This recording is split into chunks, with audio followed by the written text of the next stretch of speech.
Good afternoon. Today we're going to talk about some of the older technology that's available to people to use in low-cost productions or podcasts with the video element added to it. Today I'm featuring the Tascam Mixcast 4, and this is a DeckSaver cover.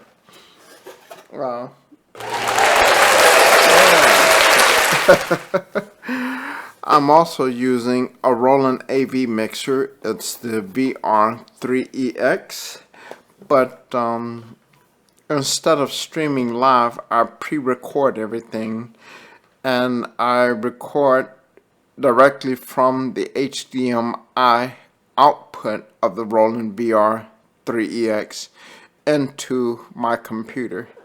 Everything that I use in my production is older technology. Even the lights were purchased back in 2015, and I don't have the video lights set up right now. I'm just using natural lighting, and it is what it is.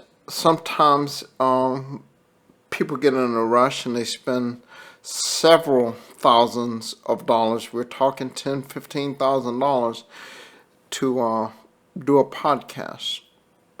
Right now I'm recording with a PreSonus M7 condenser microphone, $69, brand new. It included an XLR cable and the Tascam Mixcast 4, brand new, $399. You can find them on eBay, sometimes used for $250. Buyer beware. The Roland VR3EX, I paid $450 for mine, but again, you can find them on eBay used sometimes for $250. When this mixer was new, it cost a little bit over $2,000. It's feature packed. It has phantom power. You can switch on 2 channels at a time for a total of either 2 or a total of 4, and it can be inputs 1 and 2, or inputs 3 and 4, or inputs 1, 2, 3, and 4. I'm going to show you some of the devices I use in order to capture video. This is what I use. This is a video capture device. As you can see, it has the USB-C male input, and then on the other end, the HDMI input, and I take the input from the Roland VR3EX, the HDMI output, and put it into this, and I connect it to my computer. My computer is an older computer, but it does an excellent job. It's the HP Pro One 400 G3. It has a 7700 Core i7 CPU, and it does an excellent job for what I needed to do. It does not have a USB-C port. What I use to get around that limitation is a USB-A to USB-C female adapter. And then I plug the capture card into it like this. You can see it's plugged in, and then I simply plug this in into the USB-A port on the computer, and everything works out just great. Again, don't let some video salesman tell you you need to spend $10,000 to set up your podcast. I've got less than, I want to say less than $2,000, less than $2,500 tied up in everything. But each piece of gear that I purchased, I purchased for several reasons. The first reason was functionality. Does it do what I need it to do? And if the answer is yes, I put it in the consider to buy column. And then I ask myself, I say self, is it reasonably priced? And if it is, I put it in the column of items to be considered, and then I purchase it. Now, in other videos, you hear me talking on the Audio-Technica AT2020 XLR microphones. I had 4 of them set up around here, but I sold all of that and opted to go with my PreSonus M7 condenser microphone until I replace them with Audio-Technica AT4035 microphones. Sometimes I have friends over that like to sing and everything, and the PreSonus will get the job done. You can hear my voice quality as you're listening, but the Audio-Technica have a little slightly warmer sound. Don't get me wrong, you won't go wrong with the PreSonus M7. It's just that production-wise, you always want to have the best sound that you could possibly get. A lot of people were frustrated with the Roland VR3EX because the streaming function was limited to 720. It just wouldn't do 1920 by 1080p. I'm recording at 1920 by 1080p, 60 frames per second, progressive. That's what the VR capture software is telling me. That's what some of the software that I can use to check my MP4 files are telling me. So I believe what I'm led to believe. You can see the Roland VR3EX in the picture-in-picture screen, and over here you can see the Tascam Mixcast 4. That's a big hand for the Tascam Mixcast 4. Let's give it the brass effect. There we go. One of the interesting things about the Tascam Mixcast 4 is you can pre-program the sound pads with any sound that you want. This is important when you have a production that features a paid sponsor. So instead of that, you could hear a sponsor's ad drop in, and you could just let it run, and you could switch to another screen on the Roland if you wanted to. And again, this is a production with a video component to it. Now, the Tascam Mixcast 4 is audio only, but when you couple it with a device such as the Roland VR3EX, you can have the audio piped out of the main outs of the Tascam Mixcast 4, and you can pipe them directly into the Roland AV mixer. This is why my sound is synchronized with my lips and everything, and then you can get the sounds from the Tascam Mixcast 4 sound pads to be piped into the Roland VR3EX. I'm going to press the buttons on the Tascam Mixcast 4 just so you can see what you get with the factory defaults. There's the call. There's the air horn. Drum beat. You already heard the brass. Heartbeat in the background. A bleep. An effect. An effect. An effect. An effect. So, it is what it is. With technology that's available. You could literally start your own video podcast or YouTube channel with a specific cost in mind. The cameras I'm using are consumer grade cameras. It is the the Sony HDR CX240 camcorders. I have 4 of them connected to my VR3X, and the image quality is okay. But for YouTube, it's not going on NBC, it's not going to Paramount, it's not going to Netflix or anything.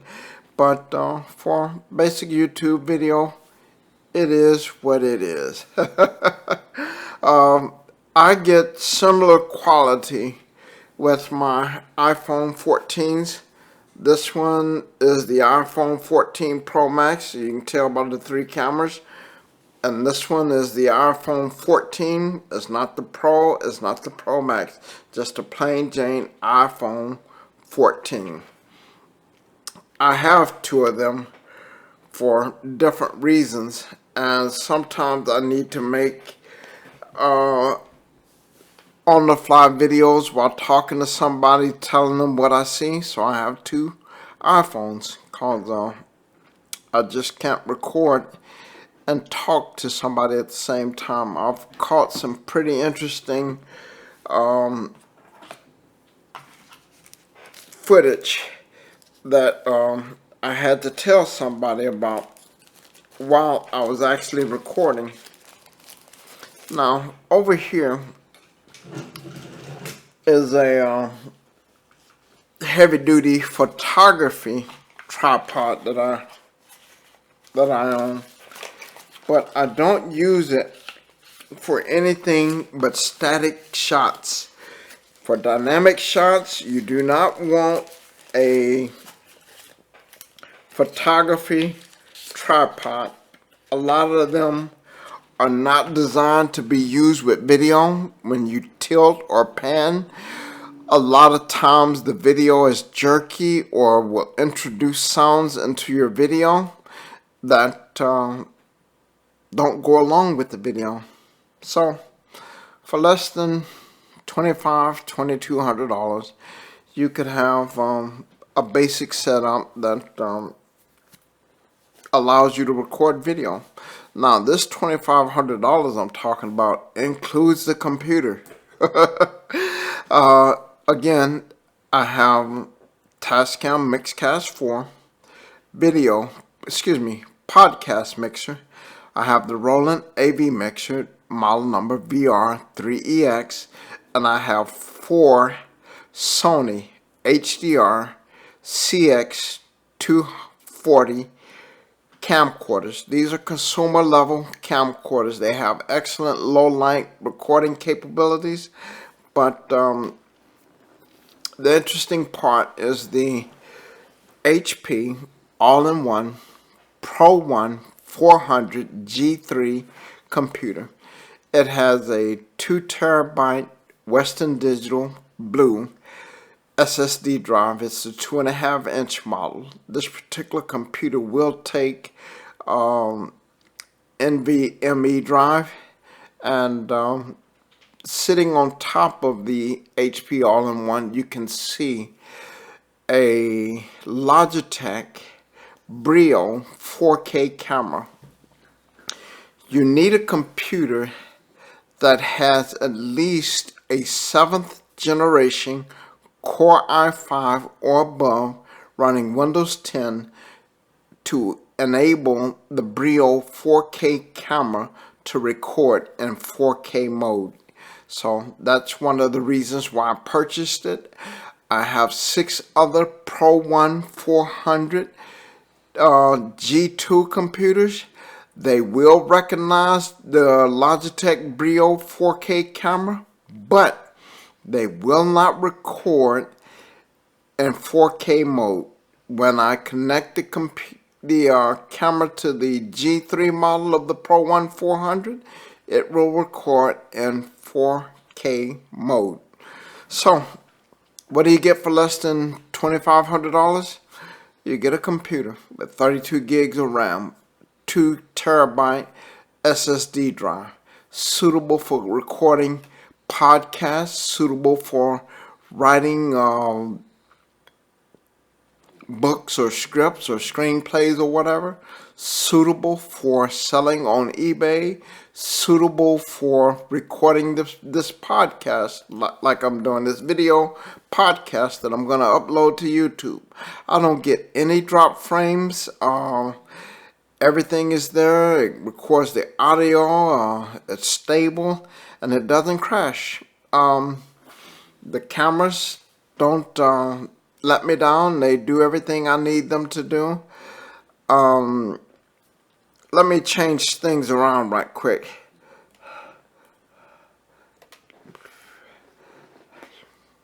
That didn't work too well. I tried to change how I was recording, and there we go. I got it.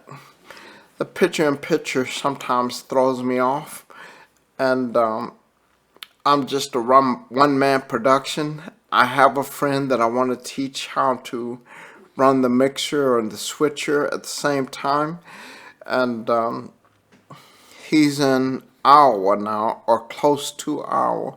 He had a good friend pass away from cancer, so he can't be here to watch what I do and assist me or whatever. He doesn't want to be in videos or anything, so we'll set him in the kitchen. I've got cables long enough to reach what I do, and I have a HDMI splitter that will split the output from the video so that I can see what he sees and he can see what he's doing as far as the production is concerned, and he can make the switches according to how he feels about a particular broadcast, or what he feels will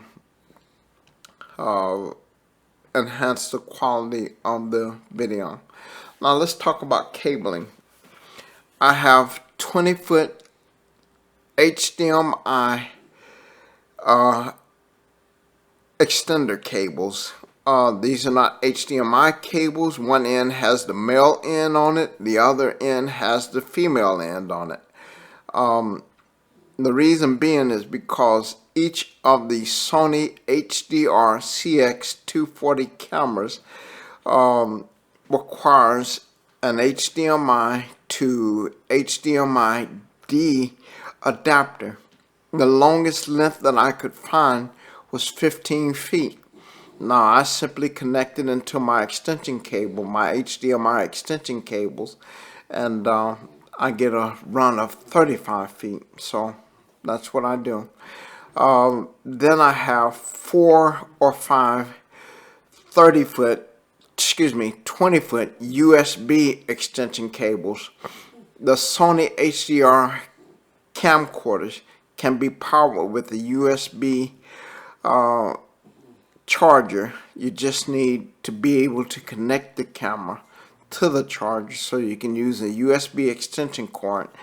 And the Sony extension cords, USB extension cords that come with it from the factory, are not long enough. What do you do if you have a 20-foot wide span that you need to cover, because you have several different things going on?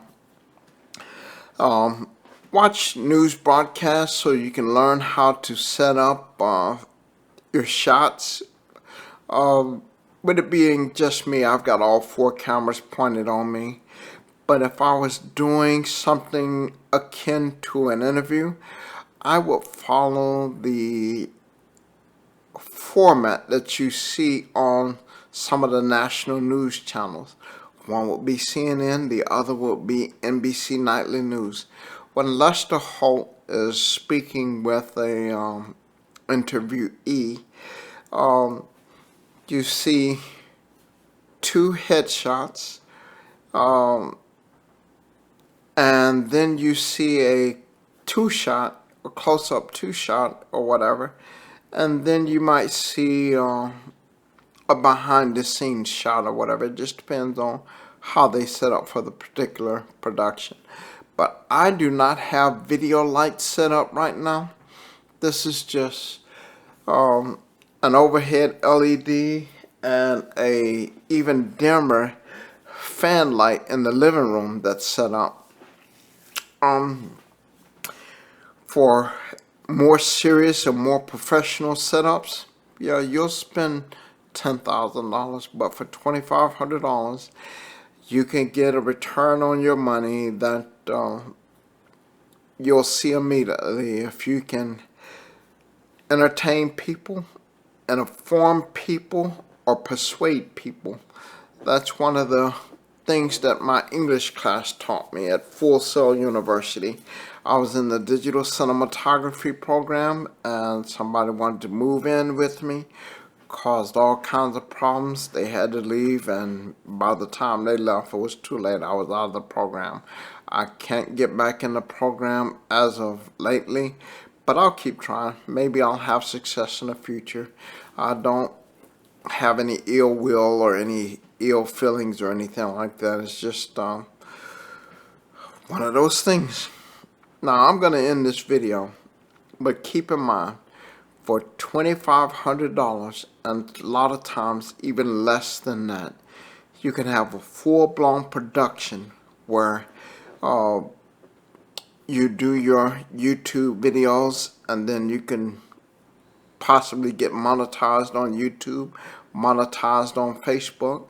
I know of a guy that had a Samsung S22 Ultra, recorded his videos in the 8K mode, uploaded them to Facebook, and he made $6 million.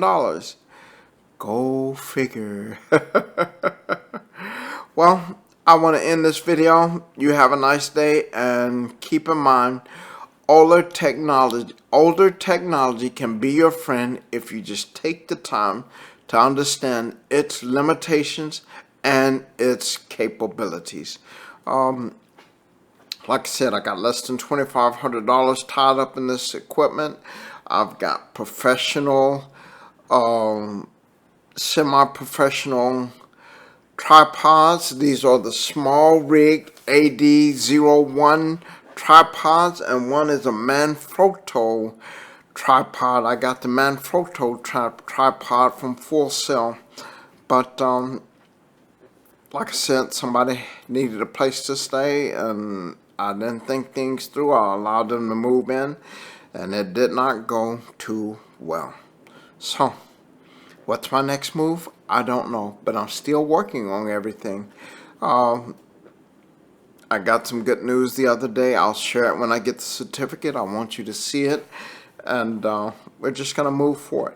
Again, like my channel, subscribe, and I will put together more informative videos that follow a script, because I have teleprompter software, and I could write a pretty decent script. I can do research to tell you the capabilities about certain equipment, and I can get you in a better position to make a better decision if that is right for you.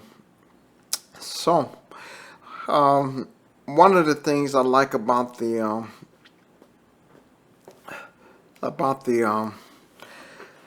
Roland VR3EX is the screen here. As you can see, it has a little LCD that allows you to see what you're broadcasting, but I don't use it. I use a 22-inch monitor that I got from Walmart. It's their ONN brand, ONN brand. It does what I need to do, but I do have an HP 24-inch monitor that I'm going to trade out with it because it gives me a little bit more real estate and it provides a better picture for me. Again, have a good day. We're going to do some videos that are more insightful and more in line with what you may need.